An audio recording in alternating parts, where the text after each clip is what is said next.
Oh, my bathroom vent finally came in from Texas. It was a long way traveling, I guess because of all the hurricane activity in Texas. And I paid $48 for this. And I may see if I can add a variable speed control to it. I saw on other YouTube sites where they were using this, and it's kind of loud supposedly. So I'm going to put like a variable speed control on it. Thinking about it anyway. So anyway, I still need to see what the profile is of this, because I can't have it more than like 4 inches. Whoa.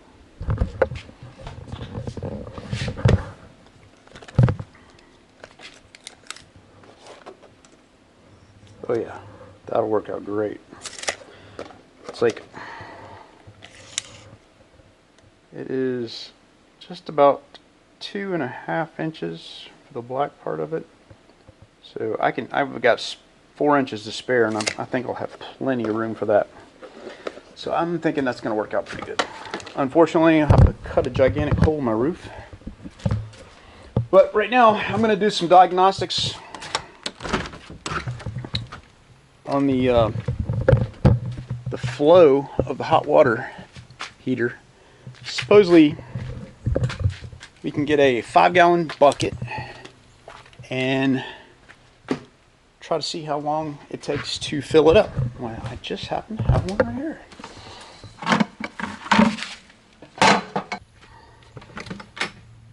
What a nice day. I'm gonna get outside instead of working all day. Yep. They said the perfect time would be about 3 minutes for it to fill that 5-gallon bucket up. Let's see, water. Let's do the water right in the middle.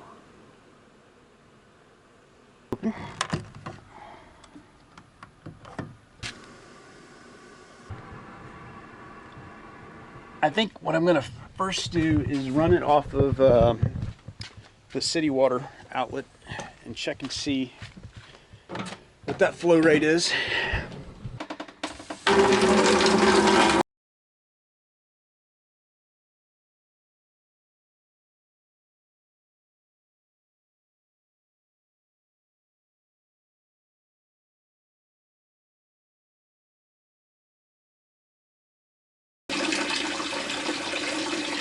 Yeah. So 3 minutes and 30 seconds. They wanted 3 minutes, so I mean that's pretty close.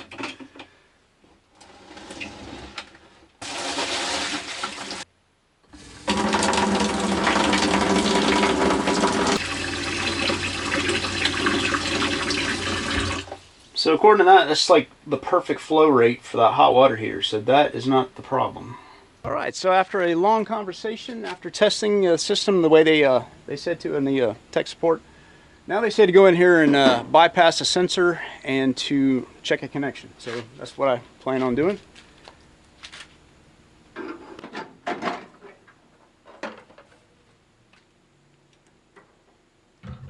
And this is the overheat temperature sensor. I suspect it's this, but we'll see. So yeah, they have the end user testing this thing out. I sure as heck would not have something like this inside the vehicle with me. I mean, you can pretty much trust propane, but trusting the people who make this stuff and support it, I don't know, man.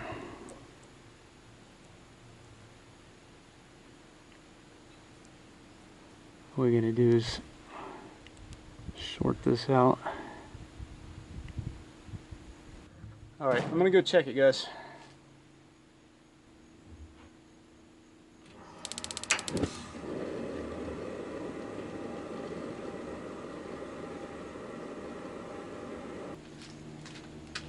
All right, I am thinking that's it because I had hot water, never cut off. By bypassing that sensor, in fact, the water got so hot I need to turn it down a little bit.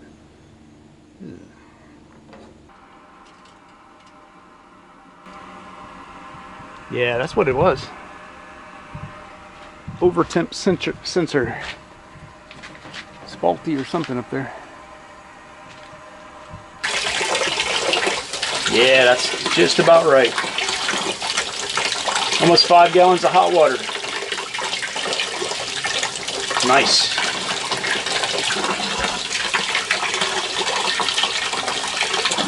Yeah, I truly believe in this system. I just got a system with kind of bad electronics in it, but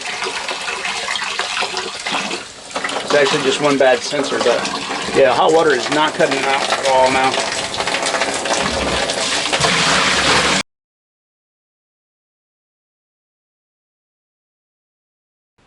Yeah, so one of my viewers suggested that, or asked why I didn't put Teflon tape on my gas fittings. And I was thinking, oh, it's a flared fitting, I probably don't need it on there. But I was wrong. I actually had a small gas leak right here, and when I fired it up last time, there was actually a flame that came out of here. So yeah, I'm definitely listening to my viewers. Lots of good suggestions in my comments this last time, and I haven't been able to go back and answer them all. There's over like 200 of them. And what I'm going to do is try to answer them in this video, because many of them are repeats and suggestions. So hopefully this video will help everybody out. Yeah, that's a regular pipe thread, and that's a flared fitting. So this doesn't need it quite as much as this, but I'm putting it on both.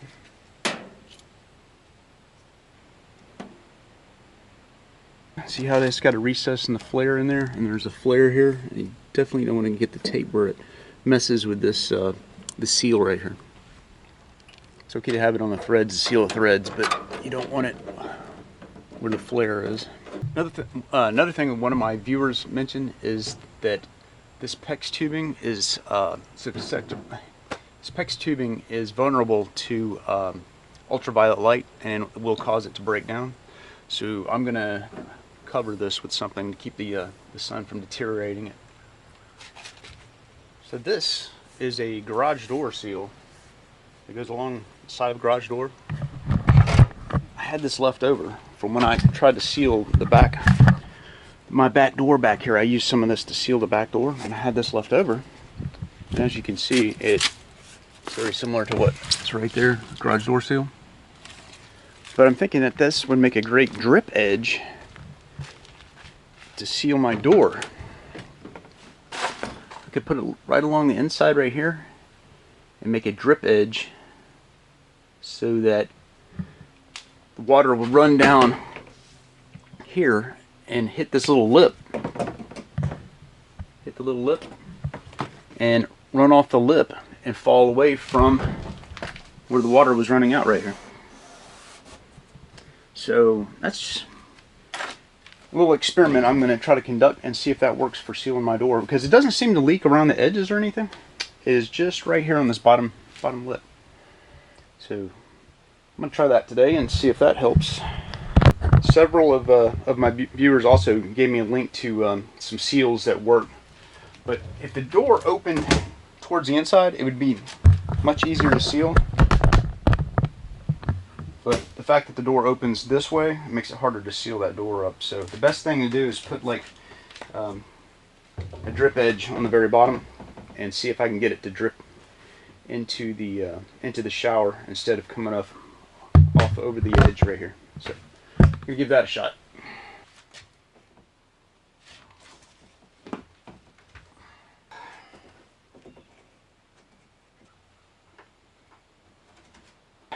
Let's cut along this line right here.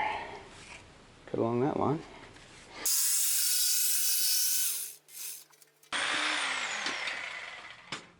Get some scissors and cut it.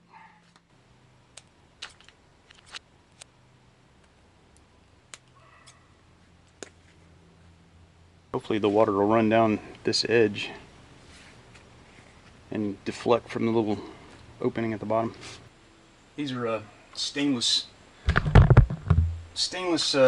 square head drive screws, and I got these I was going to build a little Scotty trailer, and I got these to repair it, and they're left over.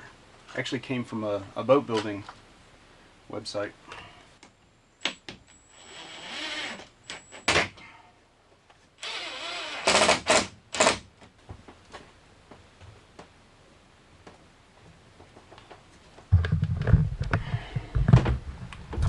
So, water should run down here. I'm going to put a bead of caulk right here.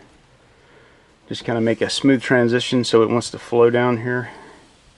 And hopefully we'll catch this lip and keep it away from wanting to flow outside here.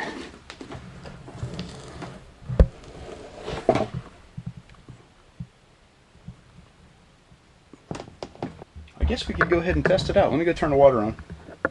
I'm going to get in the shower and spray it directly on there. So you guys will have to tell me whether it works or not, because I'm going to be in the shower trying to test it out. All right, here we go. I'm going to test it out.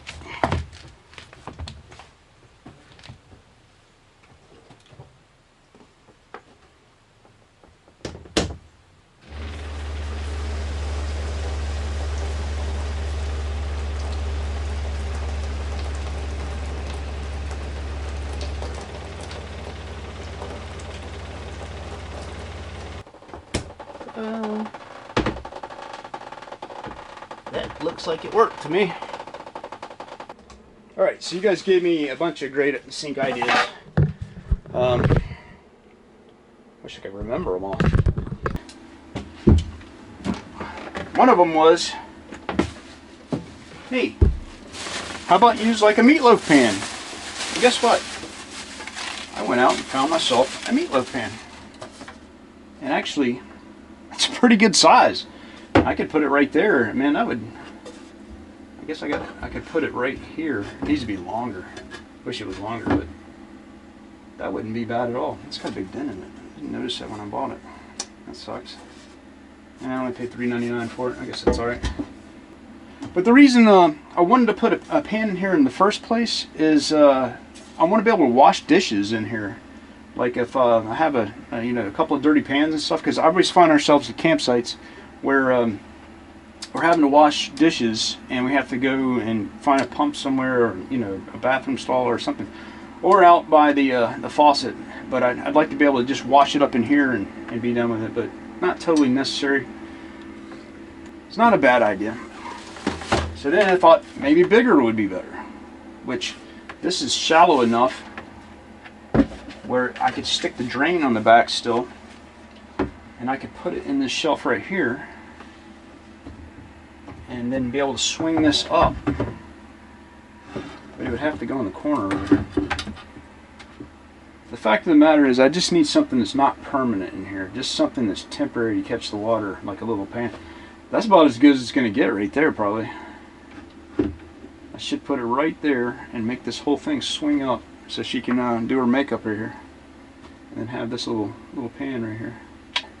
And then so you guys get a real practical idea that why do I even need a sink in here? Which, when it comes down to it, I don't. This whole thing is just a big sink, like they were saying, and that's probably the best way to go, really. I mean, less moving parts, less things to break, and I can just wash my pan up right here. That might be the best solution. I'm really thinking about just why have a sink in here in the first place. The only reason is when you're brushing your teeth, you can just spit down the drain. And I mean, it's not the Ritz-Carlton, but this thing's not meant to be like that. It's meant to be just a practical vehicle that you're comfortable in.